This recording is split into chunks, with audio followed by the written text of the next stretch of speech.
you have to be judicious, you have to be aware, and you have to understand how you own your own data. A lot of the free Web 2 social media platforms rose to prominence because they collected your data as part of their terms of service. Hi, and welcome to a special live broadcast of Evolving. Today, I am here with Jerry Bui. He is a digital forensics expert and certified fraud examiner. And we're going to be talking all about how digital forensics intersects with data privacy, especially in the age of the quantified self. Jerry, thanks so much for being with us today. It's my pleasure, Anita.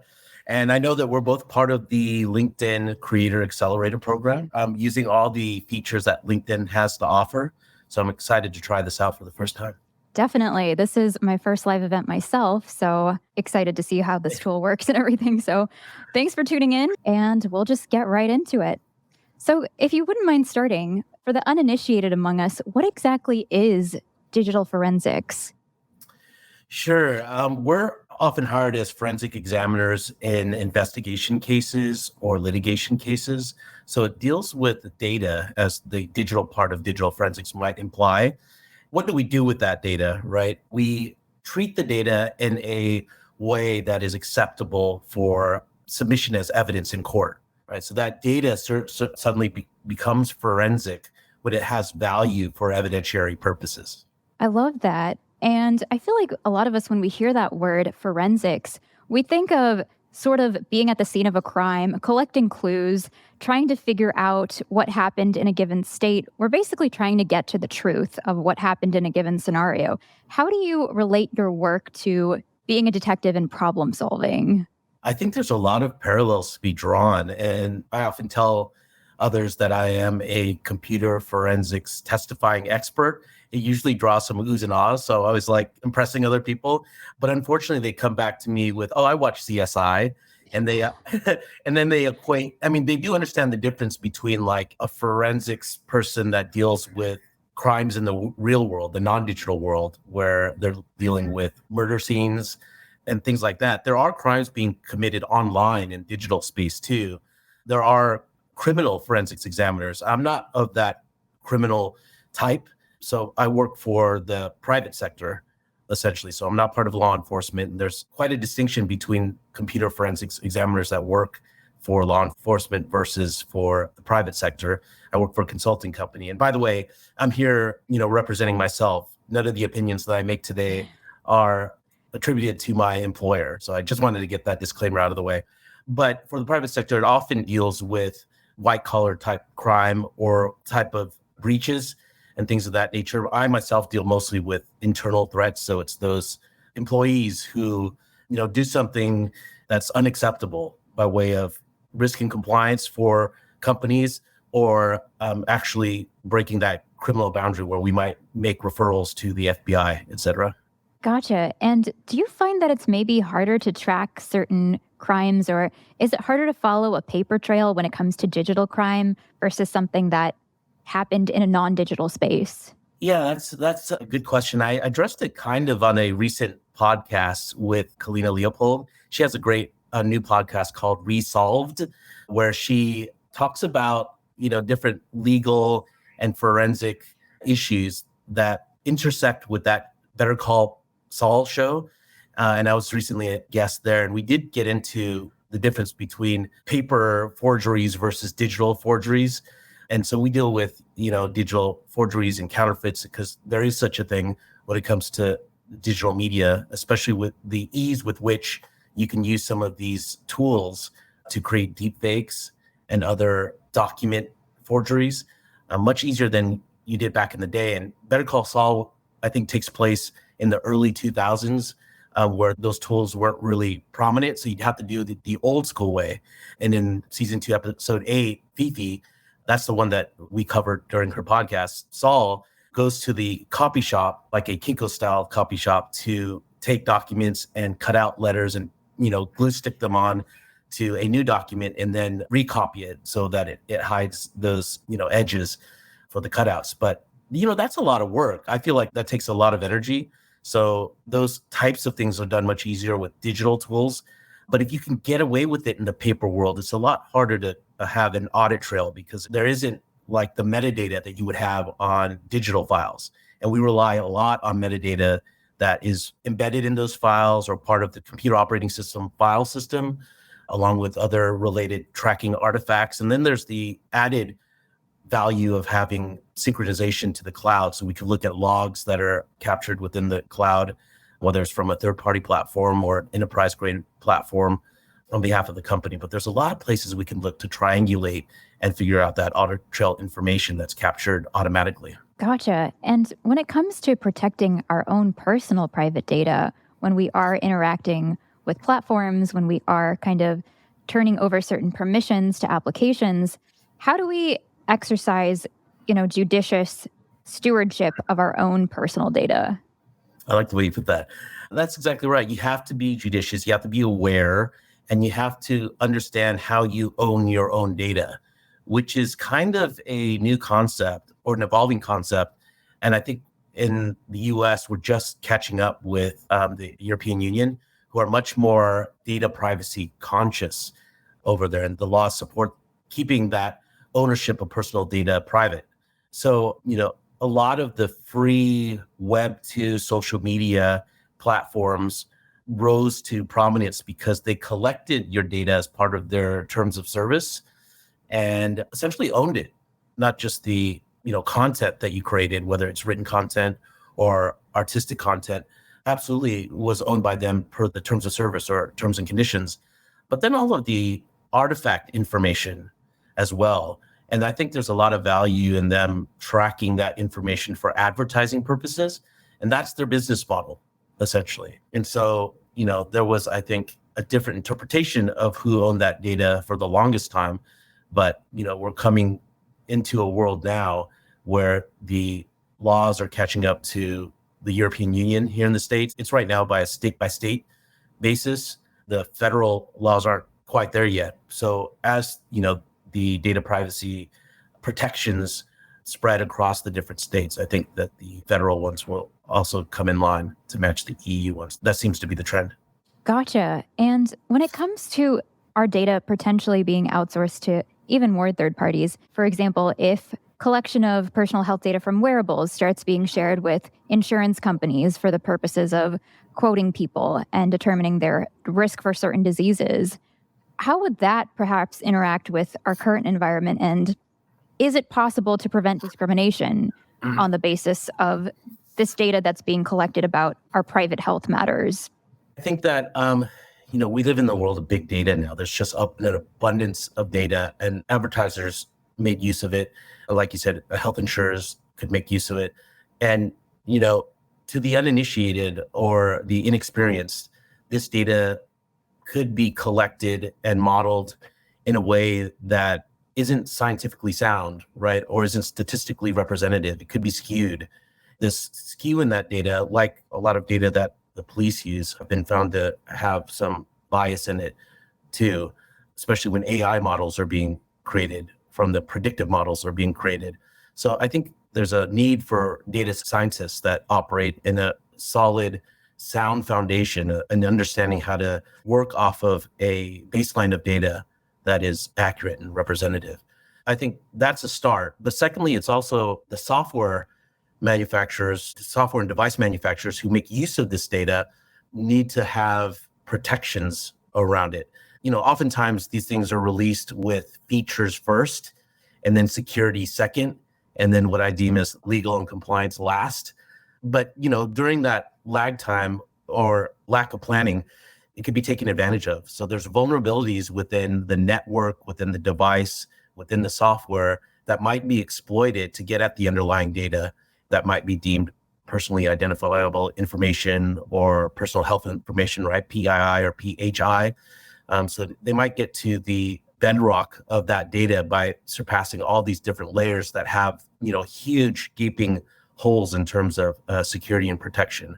Gotcha. That makes sense. And do you think that there's also potentially a concern for women's reproductive rights? I'm mostly thinking about how sometimes period tracker data, if that got into the wrong hands, would that maybe have some bearing on the current reproductive situation in which we find ourselves, with Roe v. Wade being overturned and reproductive rights not safeguarded in every particular state. Do you think that could be a point of concern, maybe?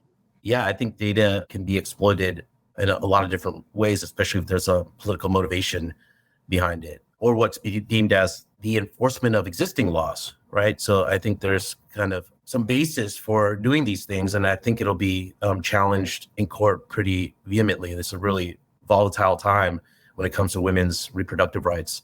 And so that data is really important, especially geolocation data as well from a lot of these wearables too, since the latest laws have been pushed down to the states. And so, the movement of individuals to states that might be adopting, certain postures towards these abortion right laws, matter because they're thinking about, I think, convicting. I'm certainly out of my depth here when it comes to that, but in terms of the data, it can be used unless protected. And we're kind of at the mercy of the software and device vendors and the third-party networking platforms, the cloud, essentially, for having this information leak, and get into the wrong hands. The options that we have as individuals and patients should be taking care around which devices, which apps we use, and how much data is actually recorded. And so there's kind of the dark side of data that runs alongside or coincides with the beneficial sides of data and the use of that data for things like the quantification of health metrics. Definitely. And I just wanted to go back to that point that you made about encryption. Of course, when our data is stored on the cloud, it is often already gone through some sort of encryption protocol. Do you think there are additional steps that we as consumers need to be taking? Should we be using a virtual private network or anything like that to safeguard our security online even further? Yeah, that's a really good point. So in terms of our high-speed internet access at home, you definitely should be using some kind of private network, not a VPN per se, but setting up your router so that the public IP addresses aren't running throughout all the devices in your home. Really, the public IP address that's assigned by your internet service provider should sit on the external interface of your router. And I know I might be getting a little bit technical here, but just be aware that there is such a thing as public IP addresses and private IP addresses. And so the internally facing one should be purely private IP addresses. They're only routable within the network at home. That helps limit the leak of data, but also a software firewall that's often built into routers. And if those routers are provided to you by your ISP, you need to change the administrative password. You actually need to turn on the router so that it's providing you with those protections. But certainly a VPN on top of all of that will help protect your data. And there's a lot of publicly available VPNs or open source VPNs that you can use outside of one that's perhaps provided by your company. But the other thing I'd add on to that too is to understand whether or not your IoT or what wearable devices are tethered or not tethered. Okay, so if they're tethered to your phone, there's additional layer of protection there. I wouldn't say it's bulletproof, but certainly Apple Store and Google Play have an evaluation process where they do a security scan. They evaluate whether there's any, vulnerabilities in the software in their app stores. And so if your wearable needs to go through an app on your phone, that's what we define as tethered, then there's an additional amount of protection that you might have there, right? As opposed to an IP address directly on the device itself, where it's not tethered to some kind of app that's been screened by an Apple App Store or Google Play store, right? So just be aware that I think that we need to be really cognizant about any IP addresses that, especially if they're public IP addresses, right? Again, distinguishing between public and private IP address networks. But you can already tell that given all these layers and all these things to think about, it's really complex and hard for the average everyday person to know how to enable all those layers of protection. Definitely. And how would one potentially get started if someone is perhaps not technologically savvy and basically just wants to set these things up and kind of forget about it because they don't want to have to deal with the technical side of things? What would you recommend as a 101 solution for the non-technically illiterate among us? I don't know if I said that right. No, I understand what you're saying. I think there's always a friend or family member that's willing to help out. Certainly, if we're talking about, healthcare companies, they should hire someone that handles their security, right? There's often someone that sits on the, executive team that will be responsible for CISO-like duties.